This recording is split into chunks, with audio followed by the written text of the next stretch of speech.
Students, आज की class में हम अपने चैप्टर 5 का लास्ट पार्ट डिस्कस करने वाले हैं। सो स्टार्ट करते हैं। फर्स्ट है यहाँ पे हमें सबसे पहले ब्रीदिंग के बारे में डिस्कस करनी है। ब्रीदिंग मतलब जो हम सांस लेते हैं, ऑक्सीजन इनहेल करते हैं एंड कार्बन डाइऑक्साइड एक्सहेल करते हैं, इसके बारे में बात करेंगे। सो स्टार्ट करते हैं। Have you observe your breathing pattern? कभी आपने अपनी ब्रीदिंग पैटर्न को ऑब्जर्व किया है, देखा है कि कैसे हम ब्रीथ करते हैं? Our heart often beats faster after we do some strenuous exercise like running. हमारा जो हार्ट है वो काफ़ी जल्दी बीट करना स्टार्ट कर देता है जब हम कोई कठोर एक्सरसाइज करते हैं, बहुत ज़्यादा मेहनत वाली एक्सरसाइज करते हैं, जैसे कि running. The oxygen we breathe in helps to digest food and convert it into energy. हम जो ऑक्सीजन अपने अंदर लेकर जाते हैं, ब्रीद इन करते हैं, वो हमारे खाने को डाइजेस्ट करने में और उसे एनर्जी में कन्वर्ट करने में हमारी मदद करता है। We use this energy faster when we run. और हम जब दौड़ते हैं तो हमें वही एनर्जी की सबसे ज़्यादा ज़रूरत होती है। Therefore our heart beats faster। इसीलिए हमारा जो हार्ट होता है वो बहुत जल्दी बीट करने लगता है ताकि हम डीप ब्रीथ ले सकें, लंबी सांसें ले सकें, जिससे हमारी बॉडी में जो ऑक्सीजन की रिक्वायरमेंट हो रही है, ज़्यादा एनर्जी की जो रिक्वायरमेंट हो रही है, वो फुलफिल हो पाए, so that our body able to take more oxygen. ठीक है, इसीलिए हमारा जो हार्ट होता है वो जल्दी बीट करता है और हमें ऑक्सीजन ज़्यादा मिलती है जब हम कोई कठिन एक्सरसाइज करते हैं। Okay, breathing help our body to absorb oxygen. Breathing हमारी बॉडी में ऑक्सीजन एब्जॉर्ब करने में हमारी मदद करता है and remove harmful carbon dioxide from our body. और हमारी बॉडी में जो हार्मफुल कार्बन डाइऑक्साइड गैस होती है उसे बाहर निकालने में हमारी मदद करता है। Our lungs expand when we inhale. हमारे जो लंग्स होते हैं, हमारे जो फेफड़े होते हैं, वो फैल जाते हैं जब हम सांस लेते हैं और सिकुड़ जाते हैं, कॉन्ट्रैक्ट हो जाते हैं जब हम सांस को बाहर निकालते हैं। This explain why our chest expand when we breathe in and contracts when we breathe out। तो जब हम सांस लेते हैं तो आपने ऑब्जर्व किया होगा कि आपके जो चेस्ट है वो एक्सपैंड एंड कॉन्ट्रैक्ट होते हैं। तो क्यों होते हैं? क्योंकि जब हम सांस को अंदर लेते हैं, सांस लेते हैं, ऑक्सीजन इनहेल करते हैं, तो हमारे जो लंग्स होते हैं वो एक्सपैंड करते हैं, और जब हम एक्सहेल करते हैं कार्बन डाइऑक्साइड तो हमारे लंग्स कॉन्ट्रैक्ट हो जाते हैं। इसीलिए आपको चेस्ट ऐसे दिखते हैं, एक्सपैंड एंड कॉन्ट्रैक्ट होते हुए। Okay, now come to the next point, blow hot and blow cold. Blow hot and blow cold क्या मतलब हुआ? गर्म सांस फूंकना और ठंडी सांसें फूंकना। चलिए, sometimes we use our breath to warm our hands in winter. कभी कभी क्या हम अक्सर ये करते हैं, जब ठंडी आती हैं तो हम अपने हाथ को अपने मुंह के पास लेके जाते हैं और वहाँ पे फूंकते हैं जिससे हमारे हाथ गर्म हो जाएं। Sometimes we also use our breath to cool a hot cup of tea. और जब हम चाय पीते हैं, याद होगा आपको, जब हम चाय पीते हैं तो अपनी चाय को ठंडा करने के लिए भी हम चाय में फूंक मारते हैं। How does this happen? तो ऐसा क्यों होता है?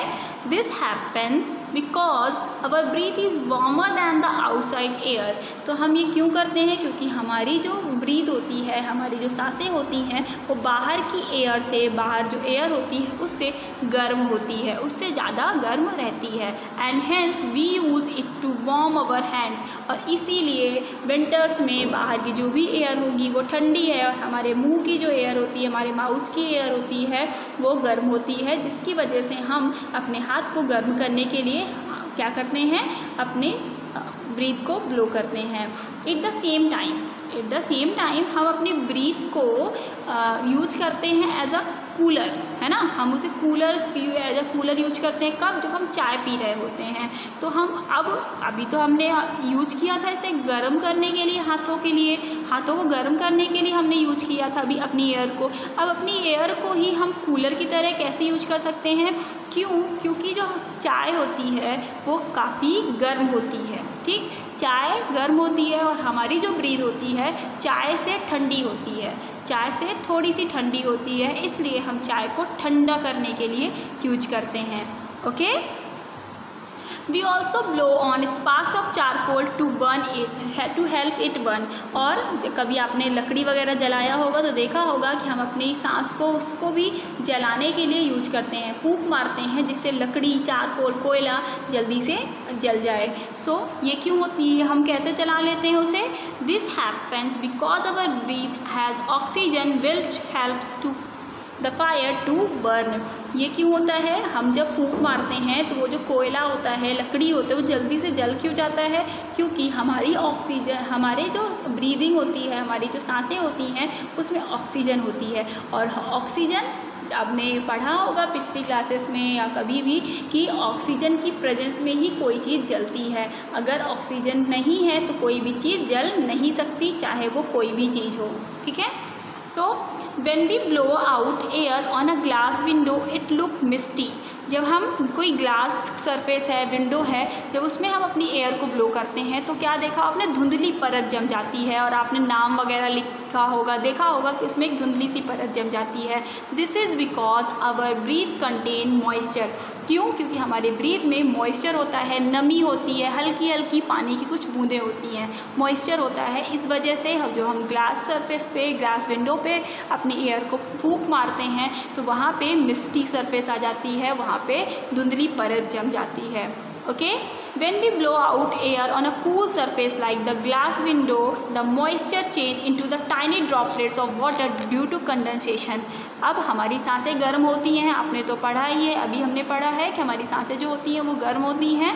ठीक। तो अगर हम किसी ठंडे सरफेस पे, ठंडी सरफेस में हमारी सांसें टकराएंगी तो उससे क्या होगा? कंडेंसेशन होगा। कंडेंसेशन आपने वाटर साइकिल में पढ़ा होगा या तो आपने घरों पे देखा होगा। जब हम किसी अपने खाने को, किसी बर्तन, गर्म खाने को किसी यूटेंसिल्स में डालते हैं और उसे अगर हम कवर करके रखते हैं तो कुछ देर बाद अगर हम उस प्लेट को हटाते हैं तो हम क्या देखते हैं कि नीचे कुछ ड्रॉपलेट्स आ गई हैं पानी की। बिल्कुल वही कंडेंसेशन है यहाँ पे भी। वो जो टाइनी ड्रॉपलेट्स ऑफ वाटर हैं क्यों आती हैं? क्योंकि हमारी जो गर्म सांसें हैं वो ठंडे सरफेस में जाकर टकराती हैं और टकराने के बाद वो टाइनी ड्रॉपलेट्स में चेंज हो जाती हैं।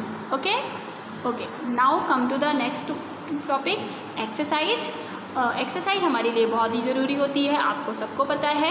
सो playing sports is a good form of exercise. तो स्पोर्ट्स को खेलना भी अच्छा होता है एक्सरसाइज के लिए। Exercising is an important as it keeps us fit, healthy and happy. Exercise हमारे लिए बहुत ज़रूरी होती है क्योंकि वो हमें फिट रखता है, हम स्वस्थ भी रहते हैं, साथ में खुश रहते हैं। Sports like football and hockey makes us run around, stretch, bend and crouch. Sports जैसे कि फुटबॉल, हॉकी, इनसे क्या होता है? हमारी रनिंग भी कंप्लीट हो जाती है, हमारी बॉडी की स्ट्रेचिंग भी कंप्लीट हो जाती है, हमारे बॉडी जो काफ़ी दिन से हम स्ट्रेच नहीं करते हैं, हमारे बॉडी के कुछ पार्ट्स मूव नहीं करते हैं, वो भी हो जाता है। बेंड, झुकना, और क्राउच, आप झुक सकते हो, उठ सकते हो, तो मतलब आपको बहुत, आपकी बॉडी काफ़ी फ्लेक्सिबल हो जाती है इस तरह के स्पोर्ट्स खेलने से। All these are a part of rigorous exercise. ये जितने भी गेम्स हैं ये कठिन एक्सरसाइज के, रिगोरियस एक्सरसाइज के एग्जाम्पल हैं, पार्ट हैं। We can exercise even when we are not playing. हम अगर खेल नहीं रहे हैं कोई भी स्पोर्ट्स तो हमें तब भी एक्सरसाइज करनी चाहिए। सिंपल सी stretching and breathing exercise should be a part of our daily routine. Simple stretching जो होती है, अपने हाथ पैर स्ट्रेच कर लीजिए, या ब्रीदिंग एक्सरसाइज, प्राणायाम वगैरह, अनुलोम विलोम जो होते हैं वो आप कर लीजिए। तो ये हमारी एक्सरसाइज के डेली रूटीन में, हमारे पार्ट में, हमारे डेली पार्ट में होने चाहिए जिससे हम फिट रहें। This help in building stamina and make us fit and active. ये हमारे स्टैमिना को बढ़ाएगा, हमारी पावर को बढ़ाएगा और साथ में हमें फिट भी रखेगा जिससे हम एक्टिव भी रह सकते हैं। सो इतना ही है। अब आपका चैप्टर फिनिश हो गया। That's all for now. Hope कि चैप्टर क्लियर हो गया होगा आपको। ओके।